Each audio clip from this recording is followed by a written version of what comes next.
Next পরে চলে এসেছি একটা ঢাকাই কুর্তি। কুর্তিটা একটু দেখাবো আপনাদেরকে ফার্স্টে। এটাও 46 লেন্থের একটা কুর্তি, আমি পরে রয়েছি, সাইজটা হচ্ছে 42, কিন্তু এগুলো সাইজ আপনারা চাইলে এটা 2 ইঞ্চি করে বাড়াতে পারবেন, যেরকম আগের কুর্তিতেও বলেছি। এই কুর্তিগুলো আমাদের কাছে 50 অব্দি অ্যাভেলেবেল, বাট আমি আপনাদের 42টা পরে দেখাচ্ছি, যেহেতু 42টা আমার সাইজ। এবং কুর্তির আমি দেখাবো, এটা পিওর জামদানির ওপরে কিন্তু ওয়ার্ক করা, সেটা আমি একটু লাইনিংটা উইদাউট লাইনিংটা দেখাবো। এটা কিন্তু পিওর জামদানির ওপর একটা কুর্তি। এটার সামনে হচ্ছে পুরোটাই গুজরাটি ওয়ার্ক করা,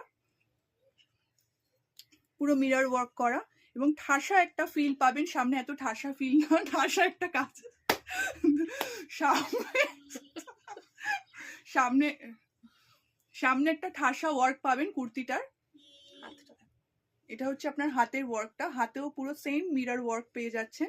এবং সামনের ওয়ার্কটা কিন্তু পুরো একটা সুন্দর পিঙ্ক কালার দিয়ে ব্ল্যাকের ওপর, ব্ল্যাকটাকে আরো বেশি এনহ্যান্স করা হয়েছে, আরো ব্রাইট